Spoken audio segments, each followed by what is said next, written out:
Hey, party people. Thanks so much for tuning in. This is Raising Your Inner Voice. We had some technical difficulty issues for tonight's guest, but the conversation does carry on, and I think you'll gain plenty of insight from it. Oh, man. I don't know what.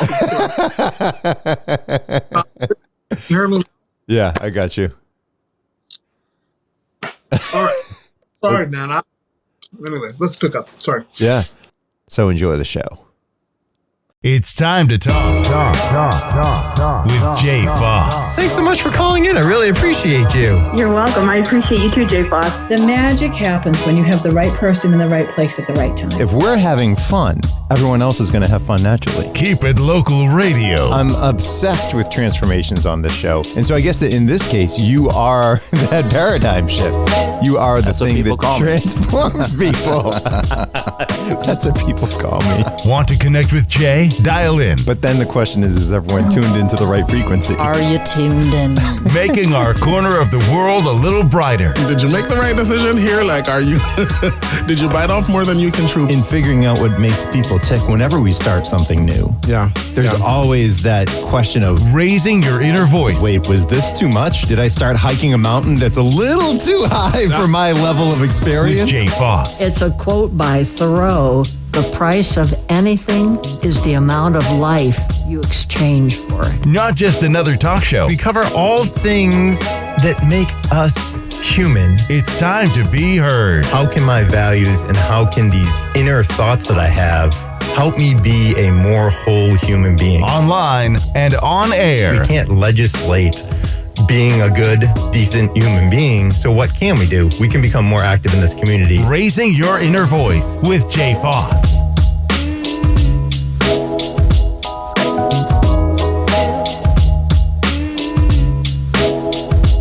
Hey, party people. Thanks so much for rejoining us here on Raising Your Inner Voice. On this show, we cover so many different things, but this show is really at the heart of it. It's uniting us as people, figuring out what makes different people tick.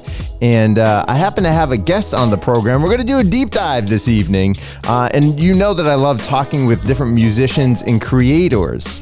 So creative people, I think that they use their brains in ways that a lot of us don't typically use our brains. And that's why I love speaking with creators. And my guest this evening is Peter Daly. He's a singer-songwriter, multi-instrumentalist who possesses the rarest of musical traits. He has the ability to connect with any audience. And you, dear listener, you can be the judge of that. See if you can connect well with him and if he connects well with you here on Raising Your Inner Voice this evening. He's the founder of indie pop rock group RYIV Band. Daly is the longtime touring musical director for hip-hop artist Pigeon John. He's co-written a K-pop song that was a hit in Asia, and he's open for everyone from Brandi Carlile to MF Doom. But most importantly, Mr. Daly is just getting started, and I'm so honored to have Peter on the show this evening. Thanks for being here, Peter. Let's dive into this conversation. How is it that you started going down the musical path? Oh, man. That's a long answer, but I'll try to be concise. My father was a gospel artist. Okay. And so I grew up on his tour bus as a kid. I was homeschooled and spent most of the 80s on his tour bus going around. Him and my mother sang. They were spreading the good news, as it were. And I just started singing at age 4 in front of crowds. Had put me up there. And so let me stop you there. So touring as a 4-year-old, I mean, that must have been wild. It was, but I didn't know any better. Yeah. Like, I feel very blessed, excuse me, to have, grown up the way that I did. Yep. You know, like kind of a rare, thing to grow up in that kind of way. I remember being a kid and it was Halloween and we were in St. Louis. I can remember this.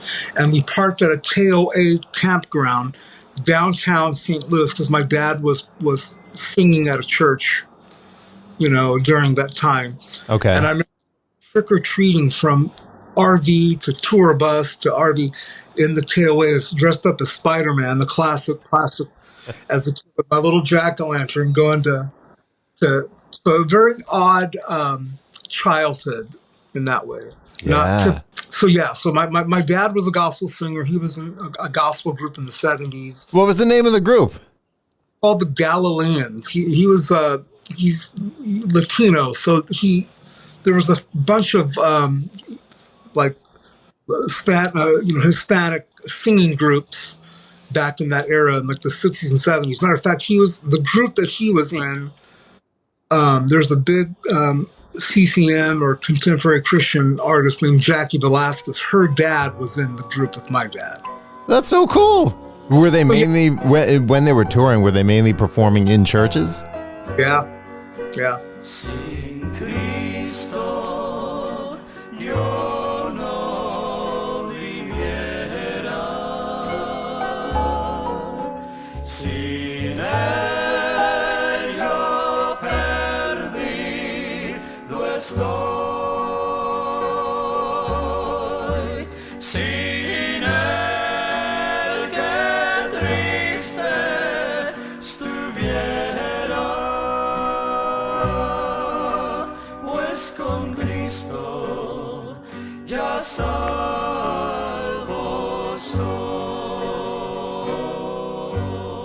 They toured churches, and I think they would play, I don't know, halls and stuff sometimes. But as far as I know, it was they would go, kind of from church to church, and they would sing, and they had a band. And, they won a Dove Award, which was like a Christian or a gospel Grammy, I guess you could say, in the 70s. Okay. But my dad, there's a famous group in the Christian world called the Imperials.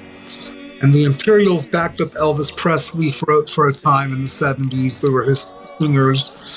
And then they kind of, through the 80s and the 90s, they did contemporary. And they had different band members kind of singers in the band rotate in and out. Except for they had two that were there the whole time. And so the Galileans and a lot of gospel groups in that era of time, they had like main members, but then they'd get a different alto, or they'd get like like the Gaither vocal band in the Christian world. Similar thing. You've got like your main guys in the group, but it's a weird thing. It's like you don't really see that in pop music. Like, here's Paul McCartney and John Lennon, and then we're gonna get Harry Nilsson to step in for it's just that doesn't, you don't really, I don't know of any instance in regular music that people did that. So I've heard that the band Journey has gone through multiple lead singers. The first lead singer got swapped out at some point. Then the next lead singer was kind of the main one that everyone knows. And then they've had more since then. Yeah, Steve Perry. I know of Steve Perry, who was the lead singer. And then they had a Filipino guy that took over that sounded just like him. But yeah, you're right. That's a good example of that. For anyone just tuning in, this is Raising Your Inner Voice. And we're speaking with Peter Daly about the music scene and kind of where he got started and what really forced you into the music industry. It's interesting. I feel like it's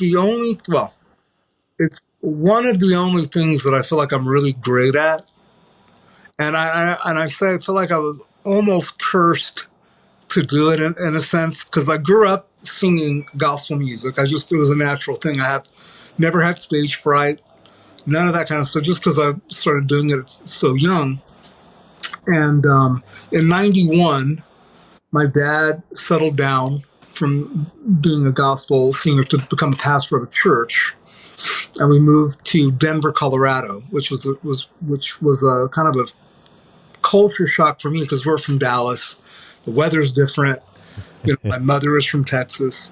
And so we would kind of split our time, because my grandparents lived out here in Southern California, and my dad came from a huge family. And so used to that, we moved to Colorado.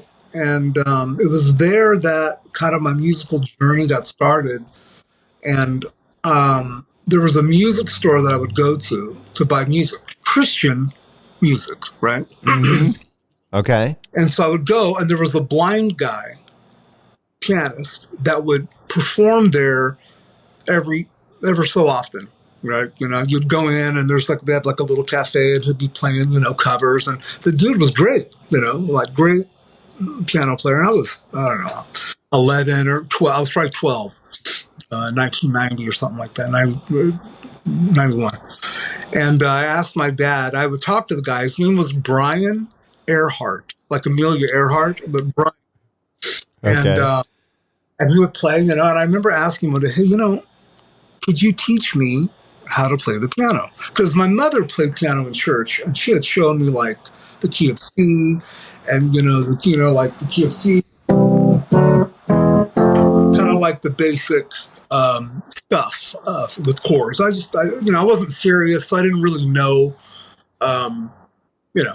what she was doing. But anyway, I asked this guy, can you teach me? He said, yeah. So I asked my dad, and it was like $20 a week. I mean, this is the 90s. This is, and this guy taught me how to play by ear, basically, because obviously he's blind. Unless he was, pulling a big one on everybody, he was blind. So he taught me how to hear chords and how to play, and he knew what all the chords were. This is a C sharp, and this is a, he knew all the stuff. And so he basically taught me the basics. And then, sorry, I don't mean to be long-winded, but after that, my brother, he had a hip-hop group called Ilharmonics, and they were in the Christian hip-hop scene with LA Symphony, and that's how I met Pigeon John. Okay. But before that, in Denver, I would go to this Christian bookstore, and I would listen, and he would give me lessons and whatever. And it was there that I bought a hip-hop compilation CD that had Pigeon John and Be Twice, the Brainwash Project, which that was his first band before LA Symphony. And I remember listening to that. And then later on, my brother, he was kind of like, there's this movie called Almost Famous. It's a famous movie. And it's a brother and sister, and the sister, Zoe Deschanel, tells her younger brother, hey, listen, look under the bed. She's leaving to go be a stewardess. And he says, look under the bed, and there's a stack of records. And he gets turned on to, what's hip in music. These are the best records. And my brother basically did that for me, because I grew up very sheltered, super conservative. It was a sin to listen to secular music. And about the time I started becoming a teenager and kind of knowing there's other stuff out here besides, DC Talk and the Newsboys and all those bands, which coincidentally, Kevin Max from DC Talk is one of my close friends. I've known him for years now. And so anyway, that's a whole other thing. But my brother said, you need to listen to the Beatles, Sgt. Pepper. You need to listen to songs in the Key of Life. And my brother was big into hip hop, so he showed me De La Soul and Tribe Called Quest, all the classics. And so from there, that's where my musical journey kind of started and took off. And to long-winded answer, you said how I got my start. I had always wanted to do music. I wasn't very good in school, and I was always drawing, and just my mind was someplace else. And my brother got a record deal, and he said, hey, you want to come play drums on this tour? We'll pay you this much, a week. And this is, the getting was good, the music business at this time. And I didn't. My parents wanted me to go into the ministry, and that just wasn't to become a pastor, and that just wasn't for me. And so I went out with my brother, and that's the first tour I did. One of the first tours I did was Pigeon John was on that tour with us, and we were my brother's band was going to get. Was hoping to get a record deal with another big Christian label, and the plan was if they didn't get the deal, the band would be over, right? Because they were the other guys in the group were doing different things. So long story short, John on this tour, him and I became real cool, and he said, "Hey, I just got signed to Quantum Project. If it doesn't work out with your brother, you should come play with me." And I've been playing with him full time since then, and that was in 2005. Wow, that's incredible. I mean, that's definitely so relatable as far as having your parents have a dream for a life for you and that not necessarily being your dream. I think that's something a lot of people can relate with. I do want to delve into some of the music, so we're going to take a quick break right now and check out some of the music by Peter Daly.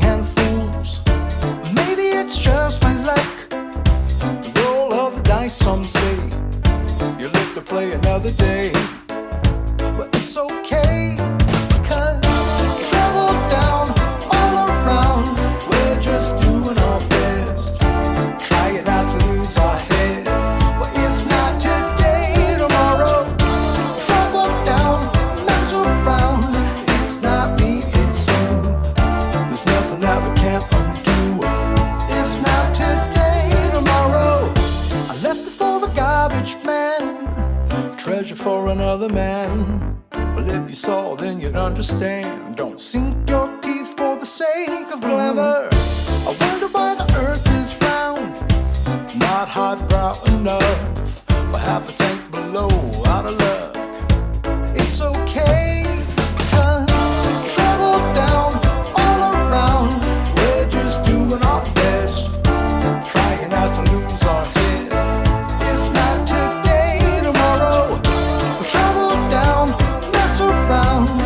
Not me, it's you. There's nothing that we can't undo. If not today, tomorrow. Let's make it two for tea. It isn't you, it's me. I used to think our puzzle pieces lined up so beautifully, but this isn't jigsaw, it's more like a crossword. So when the trouble come, my mirror looks at me awkward. My lack of vocabulary feels like that's the adversary. I owned it, but that was scary. It's more than a man can carry, so please push against the grain when it come around. I swear double dare gets messy, so put the trouble down. Trouble down all around. We're just doing our best, trying not to lose our head. But if not today, tomorrow. So this is a snippet from Trouble Down by Peter Daly featuring Krum here on Raising Your Inner Voice. And Peter, what's the concept behind Trouble Down? Well, I wrote it kind of in the middle of the pandemic. And I don't know, I feel like McCartney is a big influence of mine. And, you know, they're not just with the Beatles, but with the solo stuff and even kind of with Wings. He's kind of tongue-in-cheek with a lot of things, you know. Mm-hmm.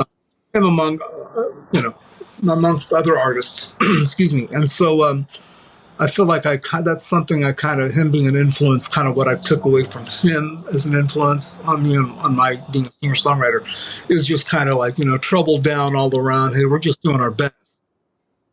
Trying not to lose our head, you know. If not today, maybe tomorrow we'll lose it.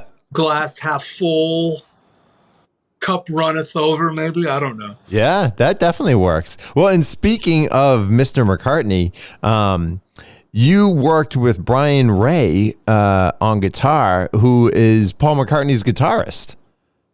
That is right, yeah. Brian, I was really lucky and blessed to work with him. I have a band called Royal Band, and we were making a record a few years back.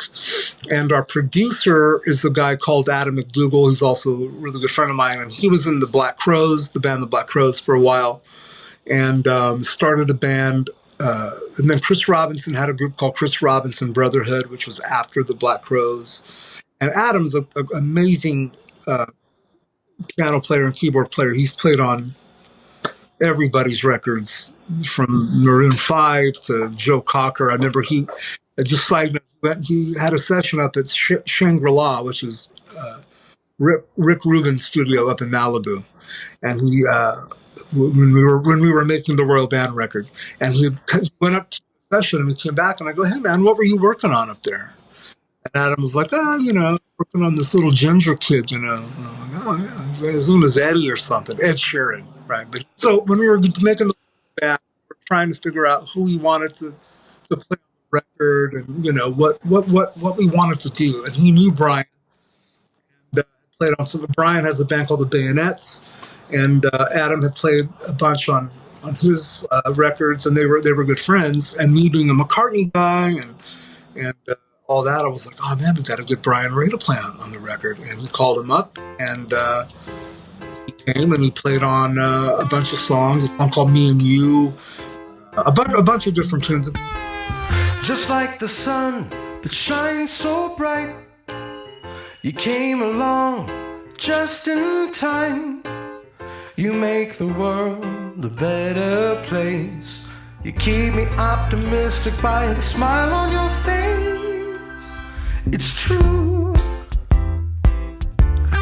You're beautiful through and through. I thank the stars above for blessing me with somebody new. Together, me and you. From the day I held you next to me, I knew that nobody could compete. Like a lighthouse lighting my way, living for forever, all in one day. It's true. You're beautiful through and through. Yes, you are. I thank the stars above for blessing me with somebody new. Together, me and you.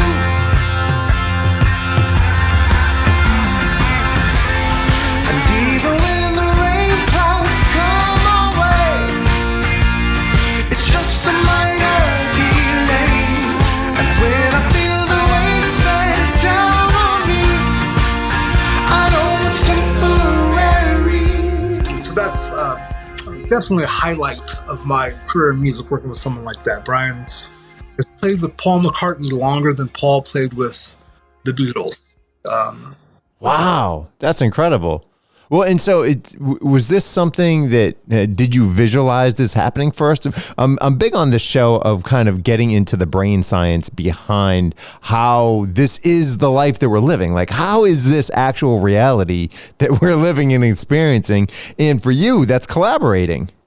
Yeah, I'll tell you, I my first manager that I had, a guy named Victor X-Man Taylor, really great funky bass player from Inglewood, and he's the one that turned me onto vision boards.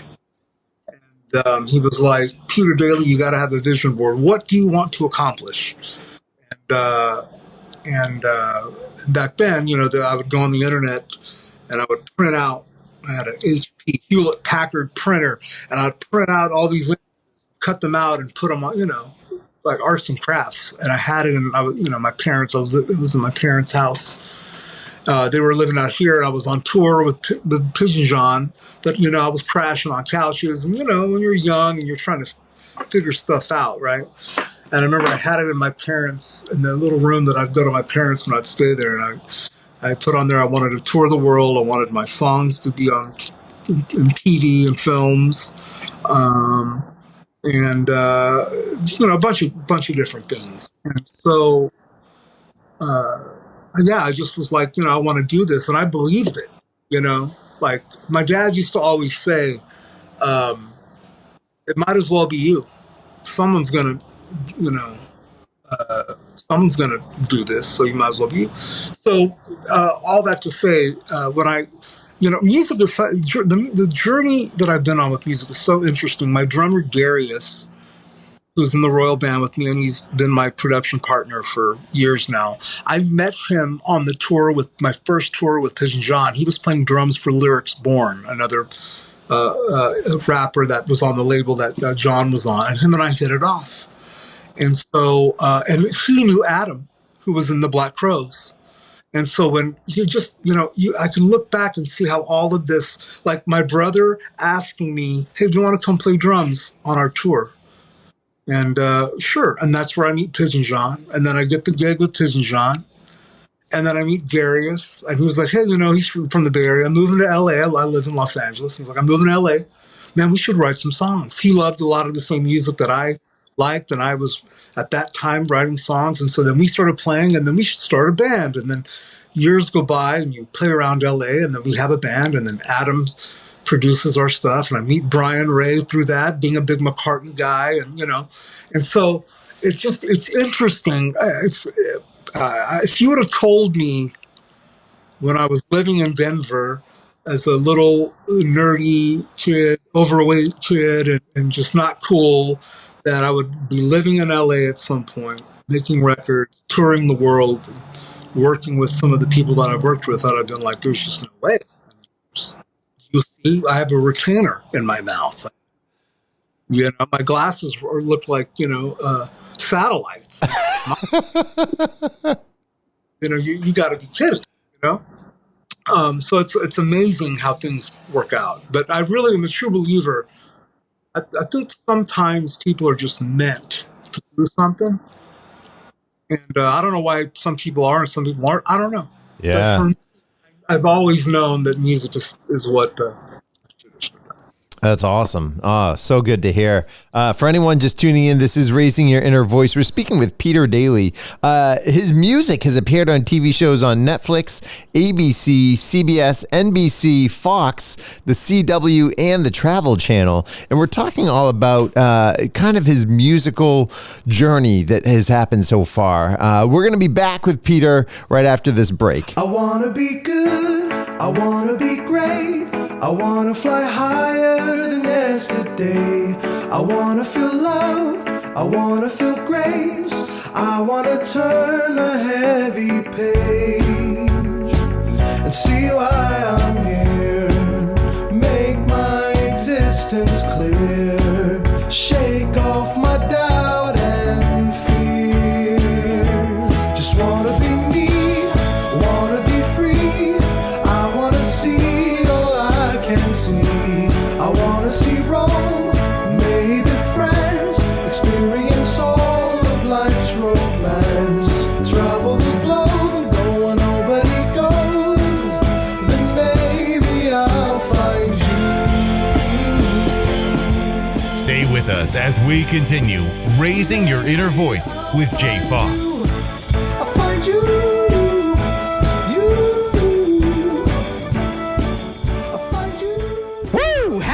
Year. Hi, it's Paul from Gentilly Brewing. We just released Endangered Ale, a collaborative beer brewed to support the preservation of the Ipswich River watershed. And in mid-January, we released the Imperial Porter and Winter Sour, plus our Blonde, IPA, and Stout in 6-packs. For those observing Dry January, keep in mind we have our alcohol-free sour on tap and other alcohol-free beers in the works. Come on down to 59 Park Street, Beverly for beers and cheers for the new year.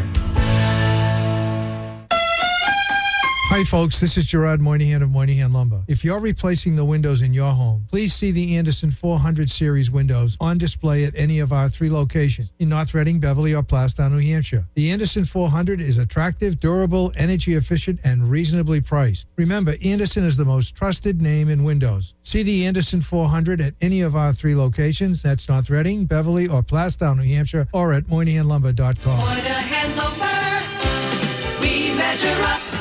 If you have any issues, topics, or voices that you think would be great to be heard on this show, please reach out, jay.foss@me.com. If you want to add your voice to the conversation, record a voice memo and email it to me, or tune in live Sunday evenings at 7 p.m. How's your 401k? I'm Luke Noble of Noble Financial Group. As a certified financial planner, I know you can't plan for everything, but we can prepare you for life's twists and turns. We'll make a plan to help your money last through your retirement years. Our team is dedicated to helping you achieve your financial goals. Let us help. Visit noblefinancialgroupllc.com. Securities and investment advisory services offered through MML Investor Services. Member SIPC. Noble Financial Group is not an affiliate or subsidiary of MML Investor Services.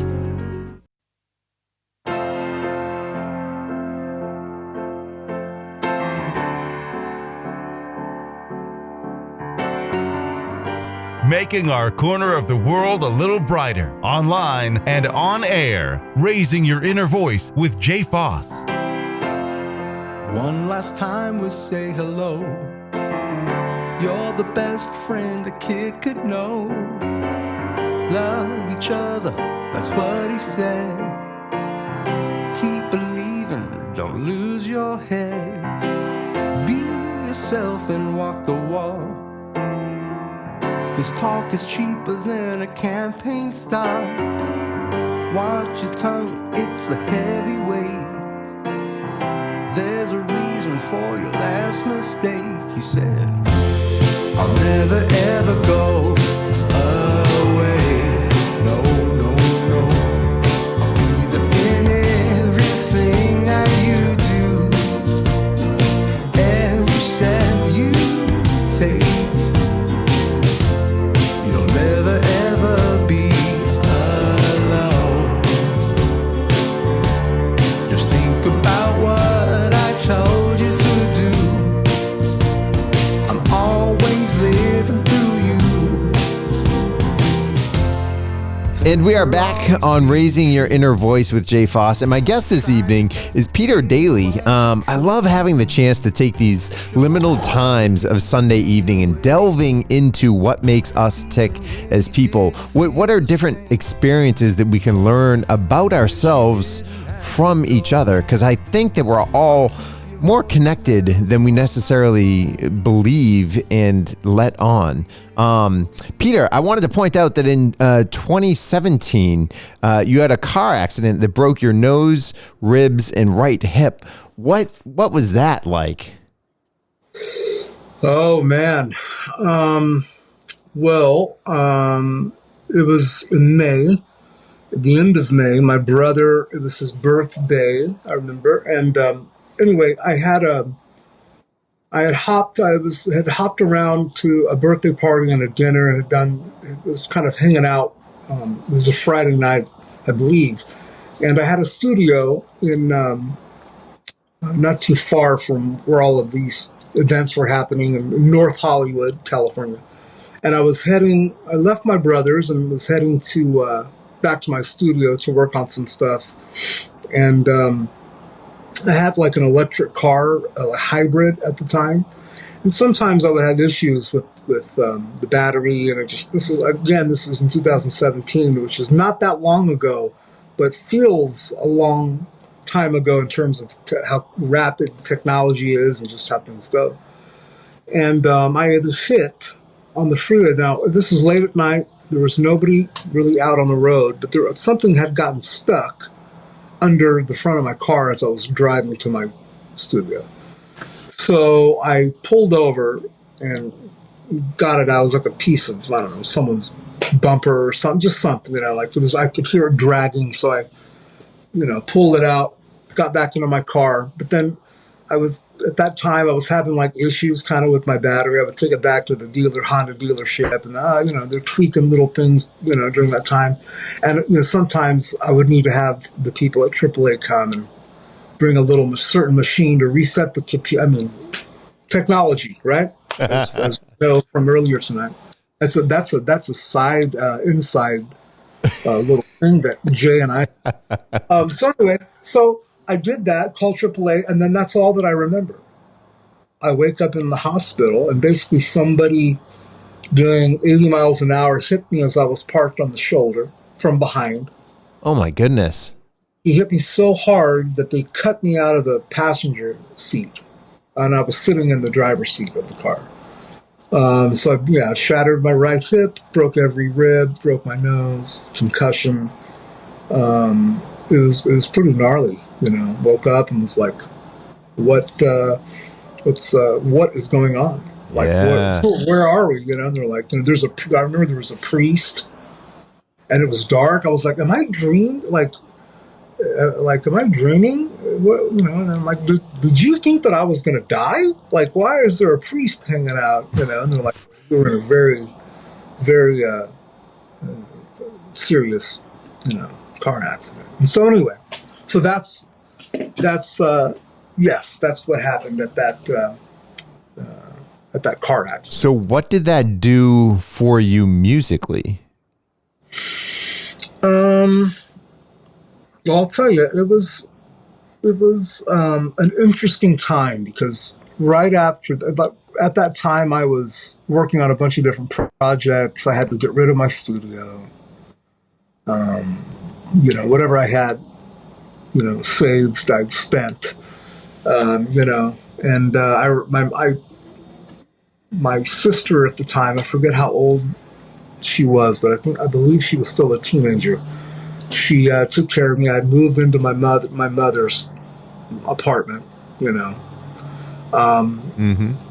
And just for some context, my father, he passed away in 2012, and my mother at the time was living in the same apartment, and him and I were very close, and it was a kind of a hard, tough situation to deal with when he passed away. So here I am, I have to, rehab basically or get my body back together, but I'm staying at my mother's. My sister's watching me. Luckily, she was on summer break and from school, so she was, was there, watching me, and I didn't have any.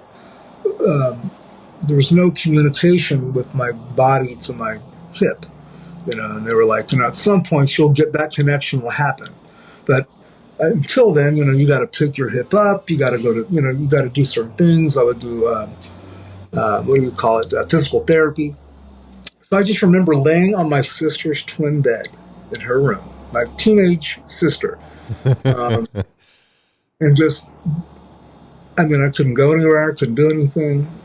I got rid of a lot of my gear, sold a bunch of, just had nothing. Literally went from doing a bunch of cool stuff. This is after making the Royal Band, record and working with all these people. And here I am. And I just remember just thinking, I just couldn't imagine ever writing a song again. Like what for? What? And, but then one day I remember I moved to do something and my leg moved. And I was like, my brain was controlling it now. I gotta, just at some point it connected. It healed, and I didn't have to move it. And so a really good friend of mine named Spencer Blair, I've made music with him. He lived in Denver and had, at the time, a really cool old church that he had bought in this really cool hip neighborhood, the Baker neighborhood of Denver, which was the Jewish bakery neighborhood. And he bought this old corner church that an artist before him had bought and turned into a live workspace, like a little Lutheran-looking church. And so I went there. He had a grand piano. And I just, when I was able to walk and was comfortable, I flew there and spent about 4 months just hanging out, doing nothing. At the end of 2017, with the thought of what's next, what am I going to do now? What is, a 30-something musician do now? Am I going to, what do I do? And so there I kind of got refocused, and he has a grand piano, and I would start kind of messing around, and the creative bug started kind of coming together. And that's, I wrote a bunch of songs while I was there, and so it was a really, really a pivotal point kind of in my life. Going there and spending that time kind of helped me to kind of get focused and kind of, Absolutely. Well, and that's what I think so many people, that's what a lot of people spend life doing, right? Is trying to figure out what's the point of this all? What am I here for? How can I give back and not just passively live, but actively live? Right. Well, and I have to interject this. When my father died, he had been sick and had 5 years before he passed away, he wasn't feeling good, and we took him to the hospital, and they were like, "You've had a heart attack at some point." And he wasn't a big dude; he was a normal-looking guy, but they were like, "You've had a heart attack at some point. You were born with a hole in your heart." He never knew that. He served in the military. Wow. Back then, they probably didn't care. Just let anybody, whatever. But they were like, "We can give you open heart surgery, but you'll live 5 years." That's how bad the scar tissue. And he lived 5 years 2 months to the date that they told him. And so when he passed away, we all kind of got to spend some time with him, and he was telling me, different things and giving me some advice. And he said, "Listen, I know this is tough." My dad was a great dude, pastor guy. Like, look, I know this is going to be tough. This is tough for you because you and I are close. But remember, your story isn't over. And from that since then has become, I feel like, my purpose is to share that with people. And that's everything that I do from an art standpoint or creative standpoint. I feel like that message, that's my purpose is to convey that to people. I don't know who or why. I've been in pubs in Paris and in bars in Berlin and walking the streets of Cologne and just running into random people and having these crazy conversations. And at the end of it, we end up telling them, well, hey, Vlad, your story isn't over, man. Yeah. So anyway, that to me, I when I was in Denver, I remembered that. All that to say, I remembered that he had told me that because I had a journal. I've been journaling for years.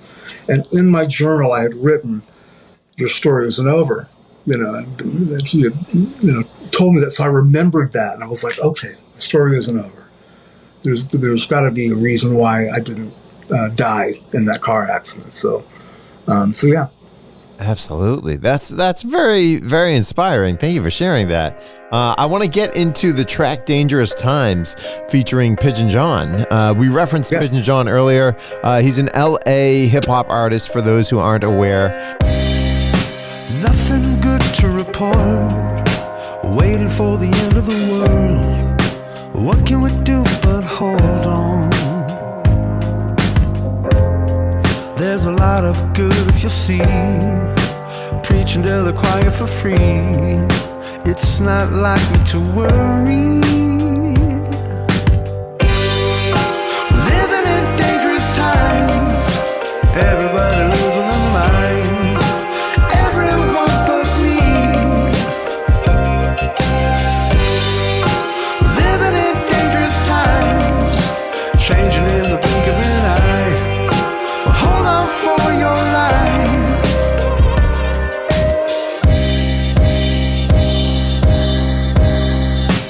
Buying all that you can. Pandemonium you can't understand. Catching the sky that's falling. There's a lot of good, just believe.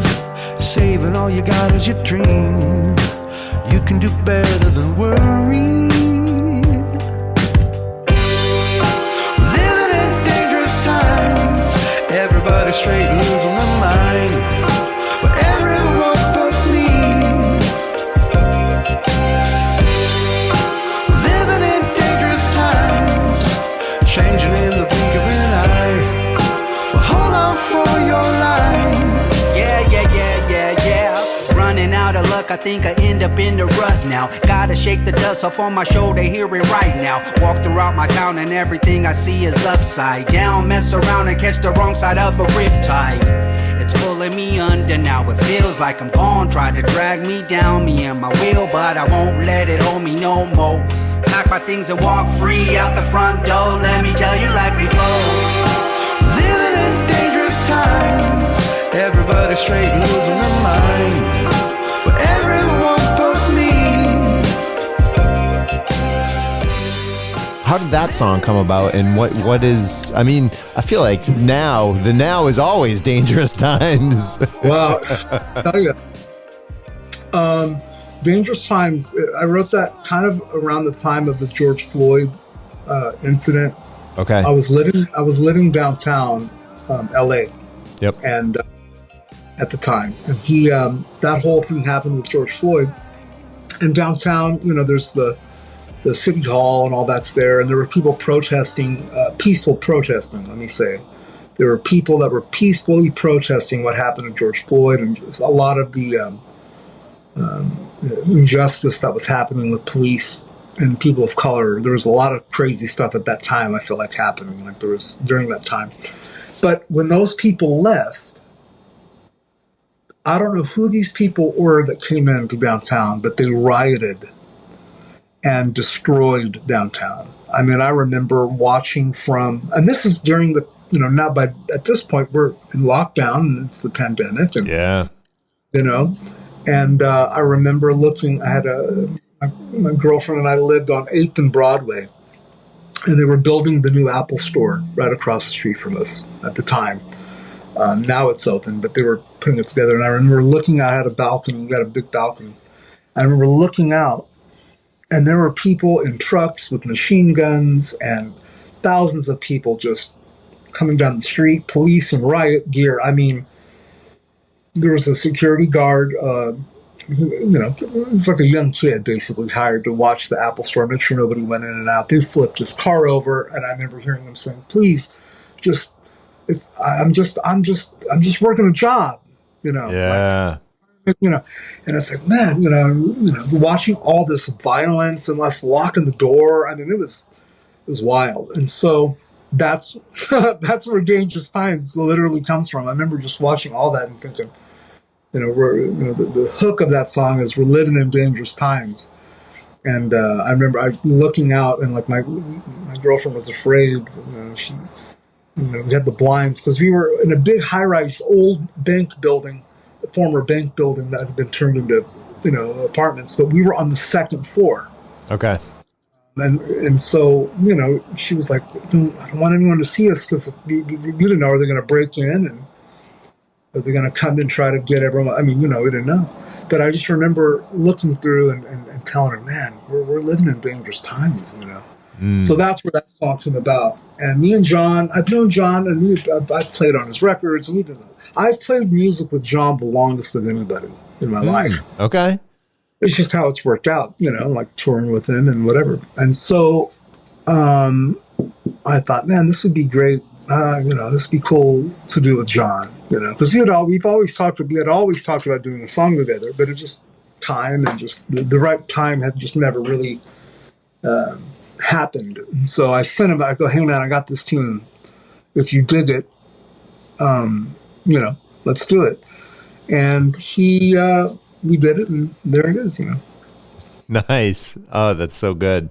So good. Dear listener, I hope that you are grasping all of the good things and nuggets that Peter's sharing with you, not just about his life, but how you can affect change in your own life and how you can embrace those connections that you have in your own life. We are going to take another short break, and we'll be right back here on Raising Your Inner Voice. Living isn't all just in the now. Every day is harder somehow. You can't control it. Racing back and forth to make a dime. Always looking for a better time. Where's it going? You could make it, or just take it. Give a little try.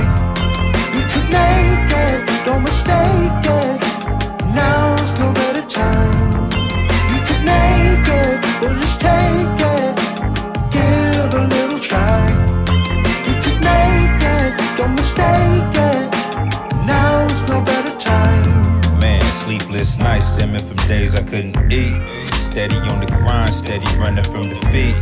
Trying to find a shine from the sun through the sleet. Through the rain, hail, snow, dark clouds over me. All I wanted was peace, but all I seen was chaos. Swerving every pitfall, trying to reach the payoff. And when I felt way off and thought I wouldn't make it, I heard a voice screaming deep down inside of me, telling me, you could make it, or just take it.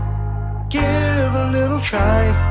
Want to connect with Jay? Dial in as we continue raising your inner voice. No better time. You could make it, or just take it.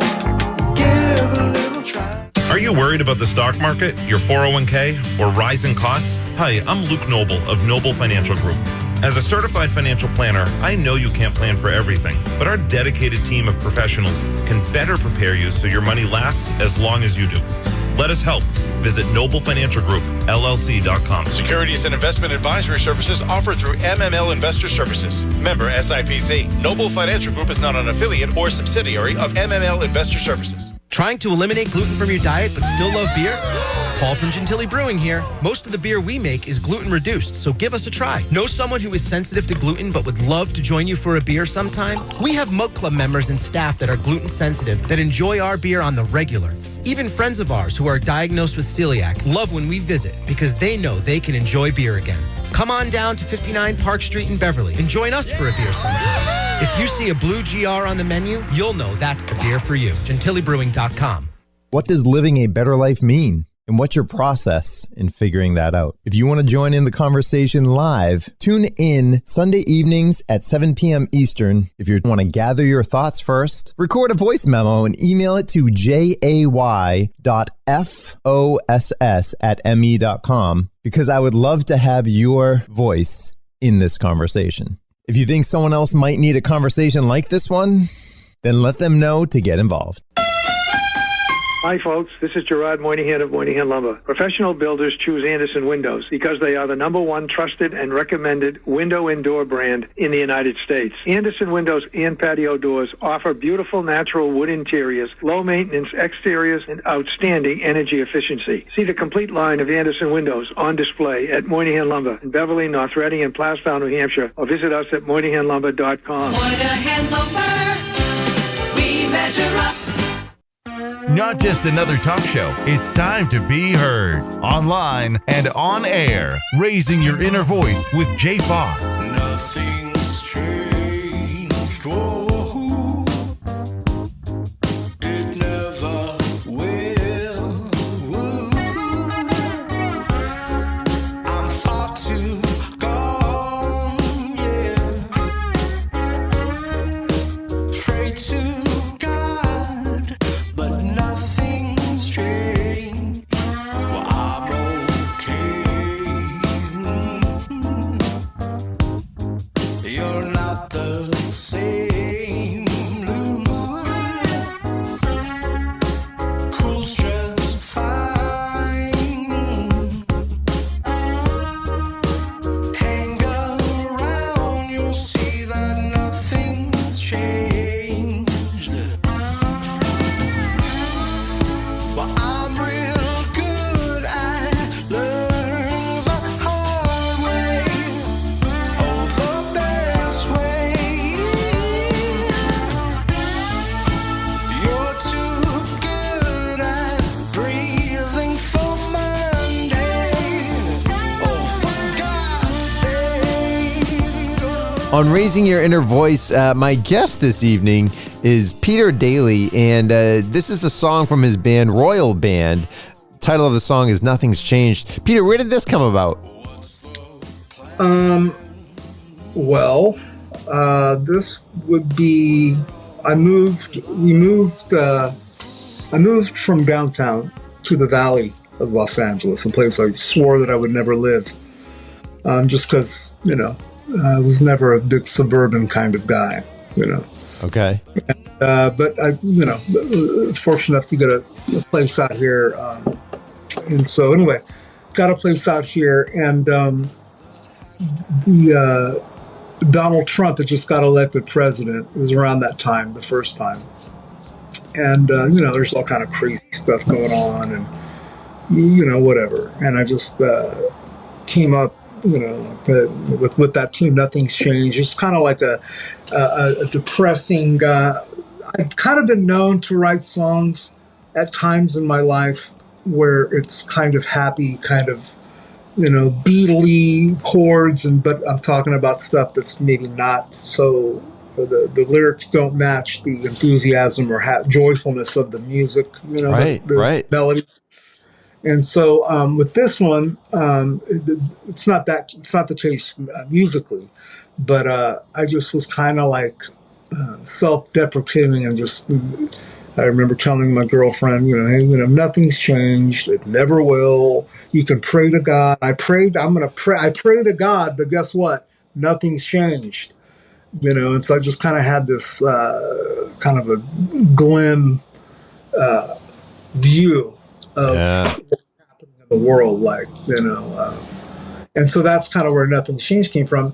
And I was just messing around, and a lot of times I'll come up with something, and I'll make a little demo of it, and then that'll be it, And a lot, I have to remind myself, because being in the music business, it can be kind of a beating to deal with, because you're thinking about business and you wear a bunch of different hats. I wear a producer hat sometimes, or at my core, I'm an artist. And any success I've had, or however you want to chop it up, it's been because I've just been myself. And I wrote about things that, I wrote about stuff to deal with it. I mean, that's the point, I would write stuff for me so that I could deal with whatever situation, like it wasn't because I'm trying to appeal to someone. Like, okay, this is my release. And so then later I listened back to Nothing's Changed, and I was like, hey, that's kind of cool. I like these chords, this could be kind of cool. I should really, And so then, worked on it a bit more, and had a buddy in Nashville, a good buddy of mine, a guy by the name of Eric Cole, who's a great guitar player. Matter of fact, I met him through Kevin Max of DC Talk. He's played with Kevin for years, and a bunch of other great people in Nashville and just bands. And so he played guitar and bass. I've got to say, I must mention that, guitar and bass on that tune. And so we just started making some tunes, and Nothing's Changed came of that. Nice, very cool. And on the other end of the spectrum, you have songs like "Good News," right? Which is the complete other side of reality.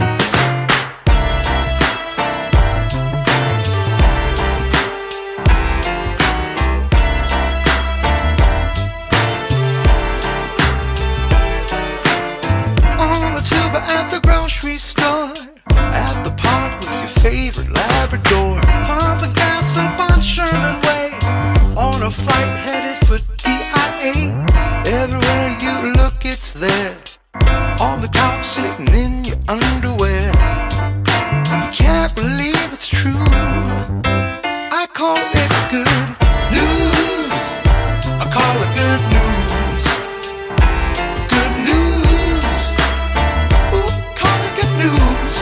Yeah. What's the creative process like for you? Do you journal? Do you then transfer your journals into lyrics? What's the creative process like?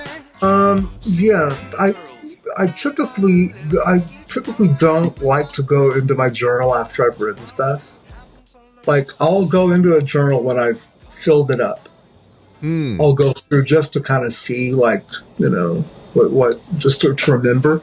But for me, how I always have equated how I write, I never have dealt with writer's block. Okay. In the sense of when I'm writing for me, kind of how I think of it is I'm always, I'm walking around or I'm doing stuff, and I imagine like a cloud above my head following me around, right? Mm-hmm. And picking up stuff. Like I heard McCartney say one time, my antenna is always up, and I always thought about that. You know what? That's a great way to think of stuff. I'm going to keep my antenna up, pick up on stuff. So I've just, through my life as an artist, I've imagined that I've had this cloud that follows me around, and as I'm dealing with people or my relationships or talking to my brother or, whatever, things get stuck in the cloud. And at some point, there's a time where it fills up, and then I just start pulling stuff out of it. Like, things were real bad. And I wrote the Dangerous Times, and then, I wrote Nothing's Changed. And then I was like, man, everything's so negative. I got to be positive, and not be whatever. And I came home, and my girlfriend said something, and I was like, oh, well, that's good news. And I remembered that, and I pulled that out and was like, okay, good news. So that's, it sounds weird, but that kind of, it gets, when the cloud gets full, I'll sit down, and then I'll just pull all this stuff out, and then all these songs will just kind of happen. And it's a weird thing, talking about how songs work, but it's a magical thing that I have no idea how it happens. Yeah. But that's just, but listen, at the same token, there's times that, like, I feel like right now my cloud is full, but I just don't know what to do next. And not that I don't know what to write or how to write, but there's so much going on that, I got to just take the time to let it happen, as it were. Yeah. But that's kind of my process. Cool. Thank you for sharing. Peter Daly, thank you so much for being a guest on Raising Your Inner Voice. Dear listener, we turn the program over to you. This is your chance now to re-engage your own life and figure out how full is the cloud above your head, and where are you drawing inspiration from? Where are you absorbing life from? And what is your creative output? What are you doing to actually release that out into the world and live your life the best that you can? So in that process, I leave you with the thought of please be kind and gentle with yourself and share that same grace with others. Hey, you know what? I got a little outro song for you. Yeah, sure. Lay it on me. Be kind. Be kind. Be kind. Be kind.